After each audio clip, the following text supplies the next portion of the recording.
Good. So we're starting with chapter 10, Kapitel 10, our first chapter in level 4. And we're not using the e-text. As you can see, I do have a hard copy of the book. I told you you can buy one. I wasn't kidding. It's just more expensive. So if you want to spend the money, go ahead. If not, just use your e-text, print the pages that you need if you like to have that. But here we are, and you, of course, can follow this lesson right here and also have your e-text open so that you know exactly what page we're on, and we'll work together like that. Okay, so we are on page 331. Wir sind auf Seite 331. Naja, 330, 331, okay? So we'll start with the explanations first. A little bit in English, and then we'll go over to German. And as I told you, also have in your My German Lab tutorial, so if you look up under German grammar, you look up the simple past, you'll find a lot of what I'm saying today there too. Okay? Good. So let's go to, first of all, the difference between the present perfect, which we studied in Kapitel 6, chapter 6, and that was level 2, and this other past tense, the simple past. There is a reason why we studied the other one first. Now this one, the simple past, is actually a little easier. It's one word only instead of two. There's no helping verb. You don't have to choose between haben and sein. You know, what is it? Is it ich habe gegessen? Is it ich habe gefahren or bin gefahren? You have to think a lot more with the present perfect, and then the participle goes at the end of the sentence. So the other one is more complicated, but we learn it first. Why? Because it's more useful. It's used more often. So in this course, in our level 4 course, we'll still use the other one a lot too, and I do want you to review it and keep working on it. This past tense is actually less useful than the other more complicated one. So we'll compare a lot. We'll compare the two a lot. This new simple past tense is actually used, it's also called the narrative past because it's used for narration. Mostly if you're writing a story, if you're a journalist writing an article, or if you're writing a book. Other than that, though, not used much at all. So in spoken German, emails, informal writing, and definitely in speaking, you'll use the other past tense. Let's take a look at the differences. With the present perfect, you had, of course, regular verbs. Okay. And then we had two types of irregular verbs. Some books call regular verbs weak verbs. Weak because if you follow the rules, you know, you're weak. And some books call irregular verbs the strong verbs. Same thing, okay? And here we had actually two different types of them. Then we know regular verbs were the ones that used ge and then the stem of the verb and the t ending. Okay? For example, machen, gemacht. Spielen, gespielt. Suchen, gesucht. Arbeiten, gearbeitet. Sagen, gesagt. Those were the regular verbs. Then we had irregular verbs that did not change the stem vowel. So it was pretty much this, the formula.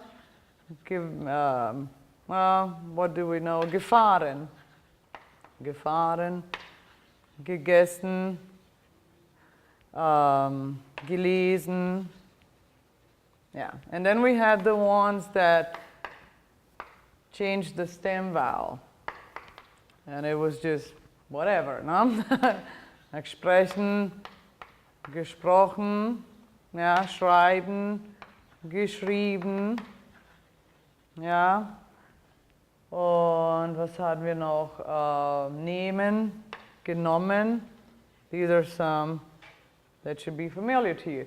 Okay, so now we still have regular verbs and irregular verbs, but it's going to be a little different.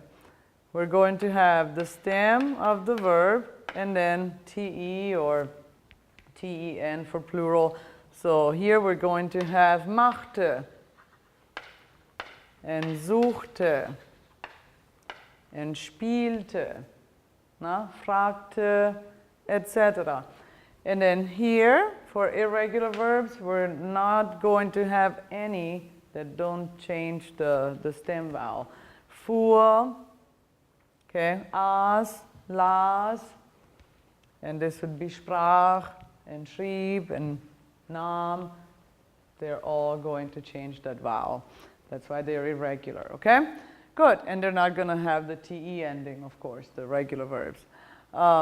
We will still see some mixed verbs, but only a handful. The same ones we studied in chapter 6. The mixed verbs like bringen, ich habe gebracht, ich habe heute Kaffee gebracht, and then it's brachte. So the mixed verbs are still called mixed. Why? Because they have the stem vowel change and then the te ending, a little element of this and that. Okay, good? So let's go back to our computers for just a second. All right, so let's take a look at the PowerPoint the publisher is giving us for Kapitel 10, simple past, which is what we just did together. So as you can tell, the simple past, in German called the imperfect, is sometimes referred to as the narrative past. We covered that. It's used mainly in written German to narrate a series of past events. We covered that, and we said the other past tense is actually more useful. That's why I always stress it and review it. It's often found in literature and reports and news. We covered that. And again, that's why the perfect tense is more important to us, because after all, especially in level 4, we're not really writing literature and news articles yet. So for what we do for speaking and going to the country and talking to people or writing an email, the other past tense is more useful. And like the perfect tense that we studied before, the simple past tense has regular and irregular and mixed verbs. We covered that. So I give you some examples. This PowerPoint is also giving you some examples. Kochte, of course, is a regular verb. What did we say? The stem plus te ending, no? Kochte, spielte, machte, arbeitete, all regular verbs. And of course, there are different endings for, if you conjugate the verb, you'll have different endings. But if you think about it, this is a tense that's used for narration, for telling a story mostly. And when you tell a story, you talk about yourself or third persons. You talk about sie, es, other people, or sie, they.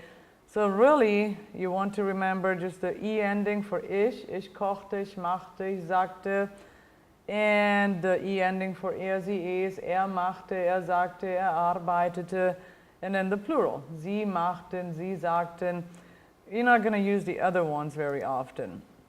So of course the irregular verbs, you have to memorize them. They're all over the place, strange, just like in English. I always tell my students, it's not German, crazy language. You have the same thing. A lot of times you don't think about it because you learn them as a child. But, why do you say go and then past tense went? Where does that come from? Go and went. Take and took. And then teach, taught with AU. Think, thought with OU. So English is pretty tough too. And you just have to memorize the irregular ones. Gehen, ging. No? Nehmen, nahm. Und sprechen, sprach, etc., etc. Fahren, fuhr. Just have to do some memorizing, and the best way is actually making sentences, practicing reading. We'll do a lot of reading. And then, of course, you have mixed verbs, only a handful, like we said before. And this is something we're going to cover later, but as you can see, you have a lot of explanations here in your tutorials. So now, let's go back to our books. Gut, also, wir sind jetzt wirklich, dieses Mal wirklich auf Seite 331 im Buch, ja? Im Buch oder in eurem E-Text, ja? Seite 331, Aufgabe Nummer 8. Ich habe meine Brille im Auto vergessen, also kann ich nicht so gut lesen heute, ja? Meine Brille, ja, ist im Auto und ich kann nicht gut lesen. So be patient with me, because I forgot my glasses in the car. Gut, also hier ist die Geschichte einer deutschen Burg, ja? Das hier auf dem Bild ist eine Burg, ja? So wie ein Schloss, ja? Eine Burg, und das ist die Geschichte der Burg. Und wir müssen natürlich die richtigen Verben finden, was passt, ja? Okay? Und ihr schreibt auf, welche Verben wo passen, ja? Im Jahr 1067, was passt hier? Im Jahr 1067, Mann die Burg im Nordwesten des Thüringer Waldes. Zwischen 1190 und 1220, oft berühmte Dichter die Burg und im Sängersaal, sie ihre Geschichten. Okay, wir haben baute, erzählten und besuchten. Was passt?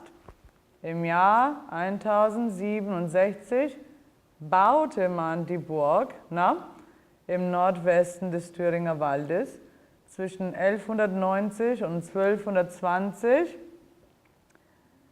besuchten oft berühmte Dichter die Burg und im Sängersaal erzählten sie ihre Geschichten. Ja?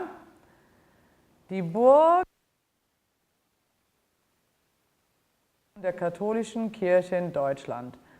1517 Martin Luther gegen kirchliche Korruption, als er 95 Thesen an die Tür der Schlosskirche in Wittenberg, so wir haben spielte, hängte und protestierte. So, die Burg spielte auch eine Rolle in der Reformation der katholischen Kirche in Deutschland.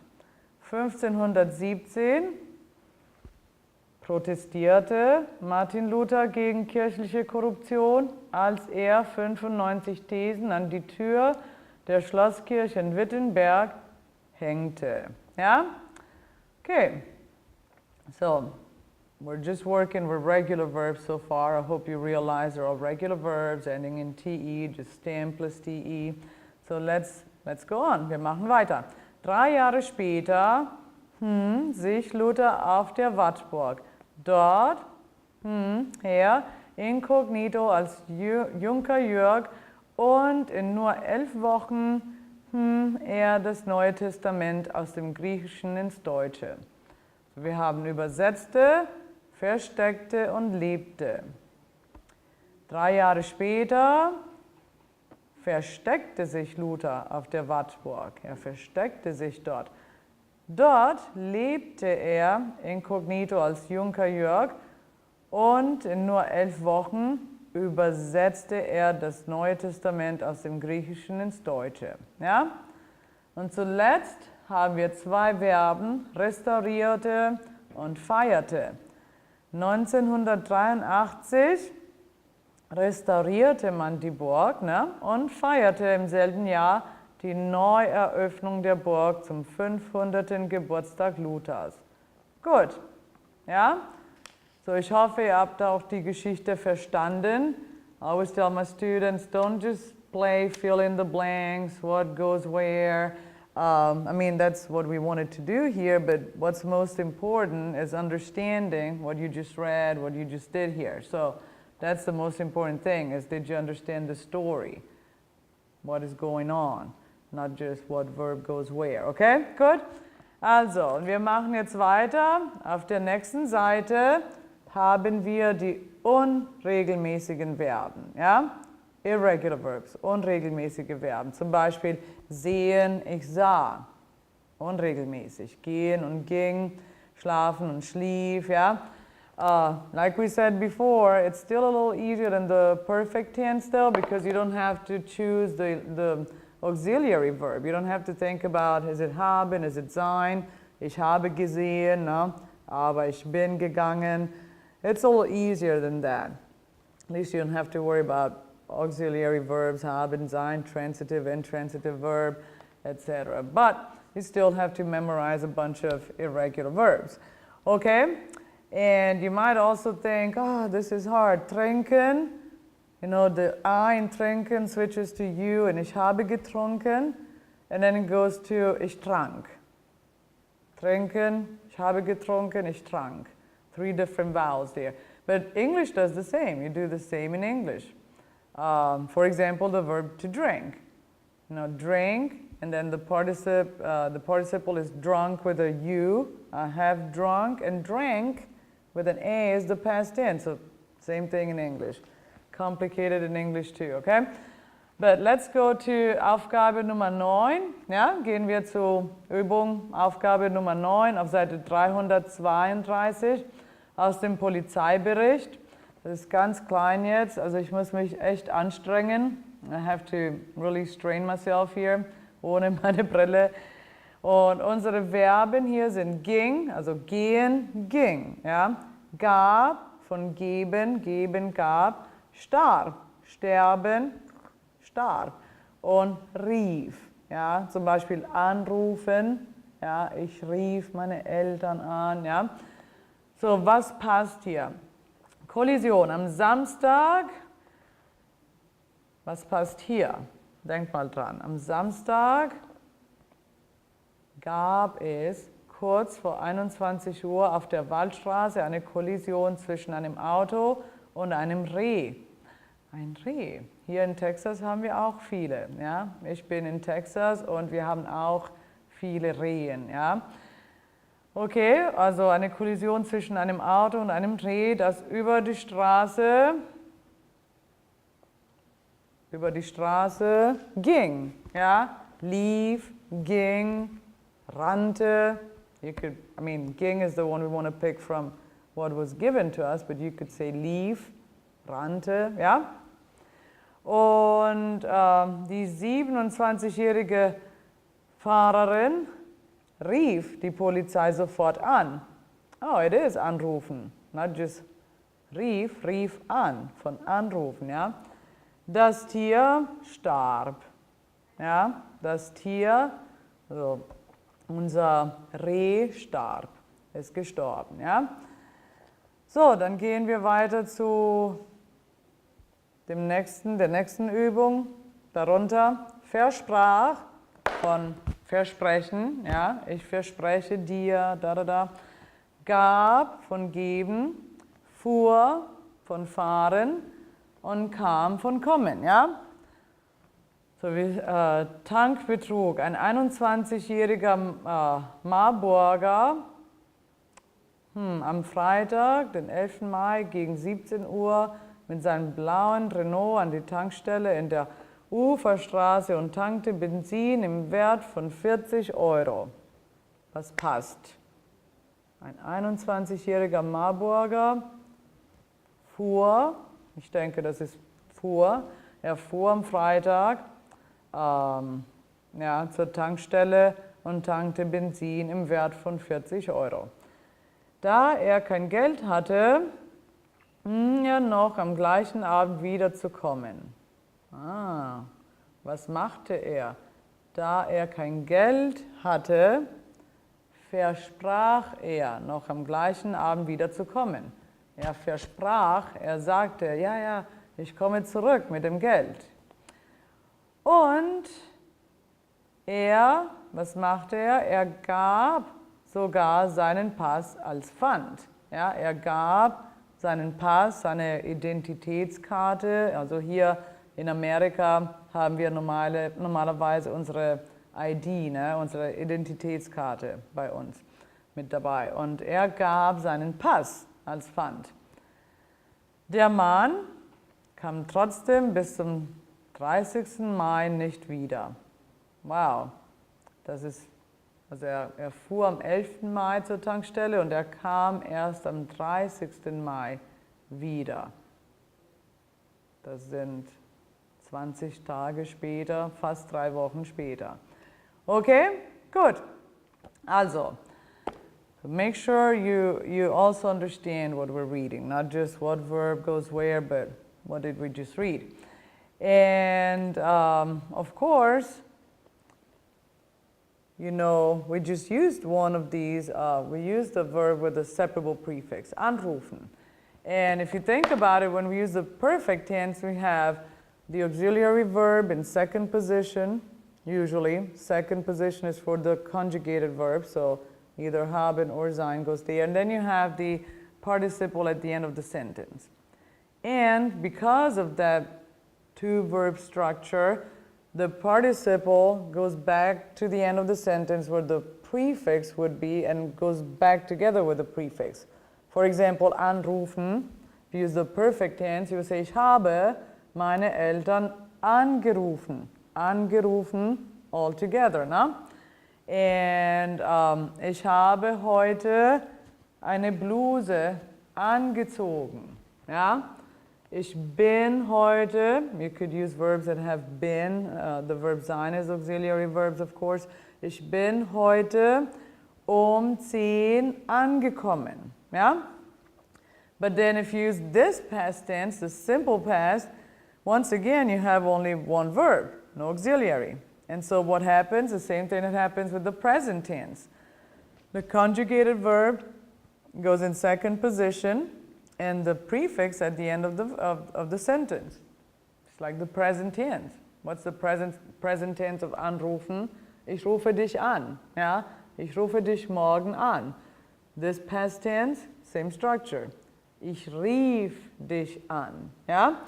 So you have to keep that in mind. Where does the prefix go and why? Why is it together with the verb and the perfect tense? Because you have an auxiliary and the participle at the end.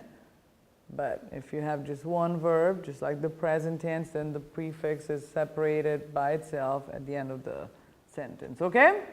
Alles klar? Und die restlichen Aufgaben macht ihr dann zu Hause oder wenn wir zusammen im Klassenzimmer sind. Ja?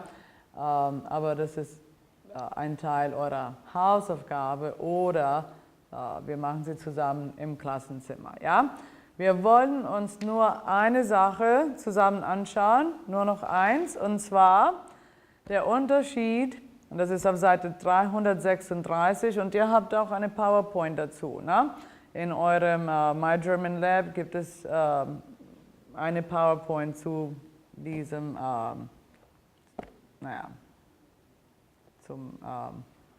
die drei Wörter, die alle when bedeuten. Auf Englisch habt ihr ein Wort, when, auf Deutsch 3. Ja? Unterschied zwischen wann, als und wenn. Gut? Also schauen wir uns mal den Unterschied zusammen an. Wann, als und wenn. Ihr kennt schon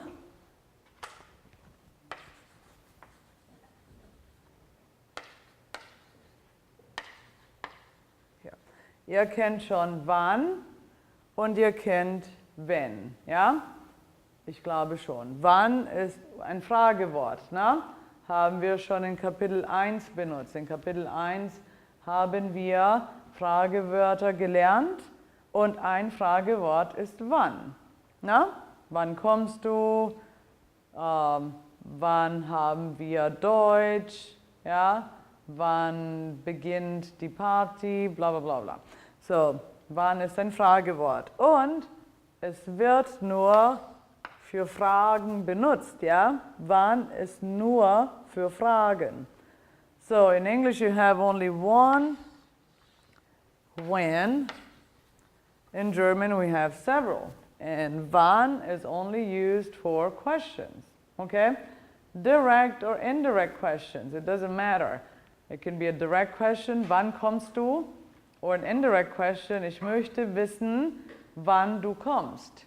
So it does not necessarily have to be the first word in a sentence, because it could be part of an indirect question, like ich möchte wissen, wann du kommst.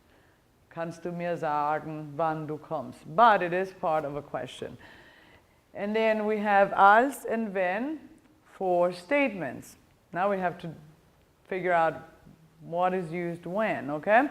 Let me give you some examples and let's see if you can get there without reading the explanations first. Als ich ein Kind war, habe ich in Italien gewohnt. Ja?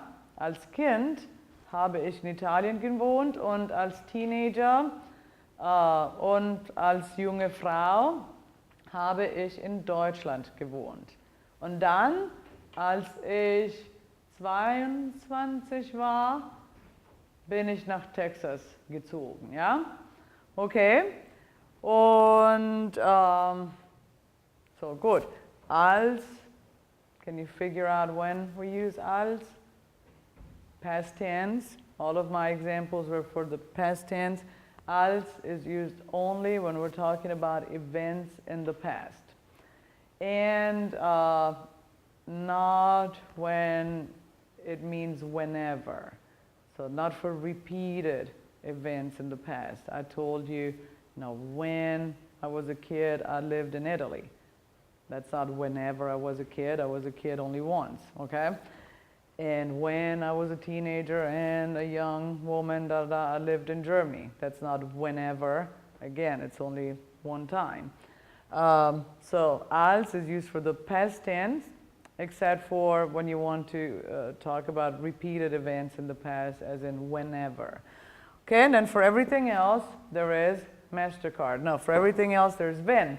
You can use wenn for present, yeah, or future, or for repeated events in the past. For example, present tense, ja, wenn es heute zu warm wird, bleibe ich zu Hause. In Texas wird es immer zu warm im Sommer und dann ist es mir zu heiß draußen, dann bleibe ich lieber zu Hause. Ja? Wenn es zu warm wird, dann bleibe ich heute well, actually, I give you the example of when actually means if. Well, good. I made a mistake, but it's a good thing to bring up. Wenn also means if in German. I get confused too. Anyway, let's do another example.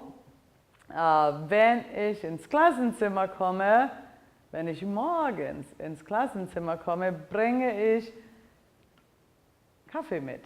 Yeah? So when I come to the classroom, I bring my coffee to drink. So yeah, present tense. And it can also be used for the future. Yeah? Wenn ich jetzt im Juli nach Europa fliege, bringe ich meine Kinder mit. Ja? Wenn ich im Juli nach Europa fliege, bringe ich meine Kinder mit. When I fly to Europe this summer.